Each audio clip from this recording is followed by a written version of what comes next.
Treneri, kovingos lygiosios, nors ir 0-0, bet daug kovos, tikrai gražios rungtynės. Ką galite pakomentuoti šiandien?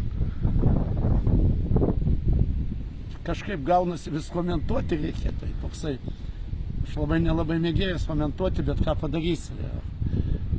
Aš manau, kad kovingos lygiosios labai priešininkas, jūs patys matėte, aš vėl neliksiu kažkaip, kad aš paprasčiausiai su problemom, aš džiaugiuosi, kad vyrai susirinko. Matėt patys, atėjo viskai padėti žaidėjai su patirtim, komanda, buvo labai yra nelengva išlaikyti tą disbalansą, suprantat, visą sezoną. Yra nelengva, paprasčiausiai aš džiaugiuosi, kad mes sužaidėm, trečias varžybos nepraleidom įvarčio, tai yra vienas iš tokių rodiklių. Apie antrąjį kėlinį. Antras kėlinys biškai daugiau kokybės turbūt buvo. Matot, šiandieną buvo 3 žaidėjai nauji. Matėt patys ir aš pasakysiu, mes sunku buvo nuspręsti, mes netekom lyderio, kuris šiandieną 4 kortelės buvo pas mus.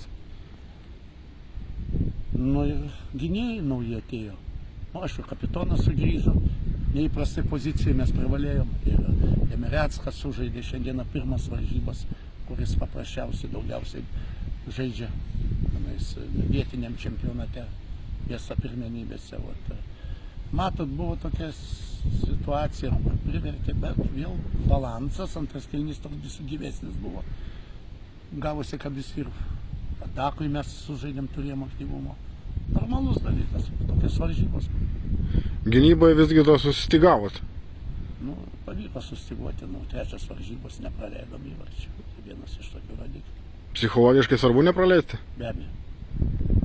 Ačiū, treneri.